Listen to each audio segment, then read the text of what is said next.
Vous êtes élève ou professeur et vous souhaitez trouver un outil qui va vous permettre de sauvegarder des fichiers ou des données de façon sécurisée sur Internet pour pouvoir y accéder à tout moment, ou encore qui va vous permettre de partager ces fichiers avec d'autres personnes, comme par exemple des élèves ou des professeurs, et bien cet outil existe et il est sur Métis, il s'appelle OnCloud. Donc c'est ce logo-là avec le nuage, puisque cloud veut dire nuage. Vous pouvez également le retrouver grâce à la barre de recherche dans Métis en tapant par exemple cloud. Et le logo apparaîtra. Vous pouvez également l'ajouter à vos favoris comme je l'ai fait moi. Quand on clique sur OnCloud, un nouvel onglet va s'ouvrir. Et cet onglet va vous présenter vos différents dossiers que vous avez organisés. Par défaut, vous allez avoir images et documents, mais vous pouvez tout à fait personnaliser comme vous le souhaitez. Mais ces dossiers, tant que vous ne les avez pas partagés, ce sont vos dossiers personnels. Si vous souhaitez par exemple créer un dossier, vous allez cliquer sur le petit plus et vous allez créer un dossier ou folder si c'est en anglais comme pour moi. Vous créez le nom de votre dossier, donc par exemple, moi je mets la classe 601, je fais entrer et j'ai mon dossier qui apparaît. Dans ce dossier, je vais pouvoir mettre plein de documents. Donc pour mettre un document, je vais cliquer sur plus, upload, chargement, et je vais choisir les documents dont j'ai besoin, les documents que je veux stocker ou partager.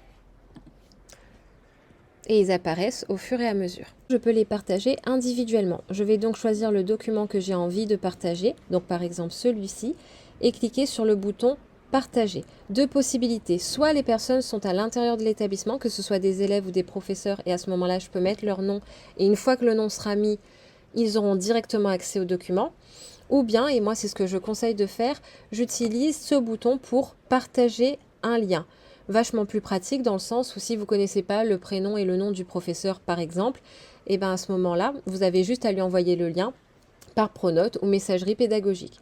À ce moment-là, je clique là-dessus, je sélectionne mon lien et je fais copier. Il y a un autre avantage, c'est de pouvoir aussi partager avec des personnes extérieures à l'établissement. Donc ce lien-là, je peux effectivement le partager via Pronote en créant par exemple une nouvelle discussion. Donc on va le faire ensemble.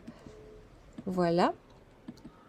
Et là, j'écris mon message et j'oublie pas de copier mon lien. Ce lien-là, quand on est sur Pronote, il ne faut pas oublier de le sélectionner, de cliquer sur ce bouton pour insérer l'URL. Voilà. Soit je laisse le lien en texte à afficher, et à ce moment-là, ça va apparaître comme ça. Ou bien, je peux très bien modifier le texte à afficher en disant, par exemple, cliquez ici pour voir le travail. Et là, le lien sera cliquable à la lecture et je clique sur envoyer. Ou bien, je peux également partager, comme je vous le disais, grâce à la messagerie pédagogique en écrivant un nouveau message. J'ajoute mon destinataire. Je vais me l'envoyer à moi-même pour pouvoir faire l'exemple. Je n'oublie surtout pas mon objet qui est le titre de mon message. Et là, j'ajoute mon lien qui lui aussi deviendra cliquable à la lecture. Et effectivement, la personne, ce qu'elle recevra, c'est ce nouveau message avec le lien cliquable. Et une fois qu'on clique dessus, on a accès directement au document qu'on peut télécharger. Quand il s'agit d'une image, d'une vidéo ou de l'audio, il y aura un aperçu avant le téléchargement. Si par contre vous vouliez partager l'ensemble des fichiers que vous veniez d'ajouter à votre dossier, à ce moment-là, il faudrait revenir à l'accueil en cliquant sur le bouton de la petite maison, choisir le dossier concerné et faire le même procédé en cliquant sur le bouton partager et partager un lien. Et là, on voit le petit changement sur le dossier. Et ce lien-là, je peux l'envoyer de la même manière et quand la personne cliquera sur ce lien, elle accédera à tout ce qu'il y a à l'intérieur du dossier. Donc que vous ajoutiez ou que vous supprimiez des fichiers à l'intérieur, la personne pourra y accéder. Modifier à tout moment les options de partage ou les autres options, puisqu'effectivement, en plus du partage, vous pouvez mettre un mot de passe ou encore autoriser à éditer, c'est-à-dire de rajouter du contenu ou même de supprimer ce qui est à l'intérieur du dossier. Donc là, vous autorisez les personnes qui ont accès au dossier à le modifier ou encore mettre une date d'expiration.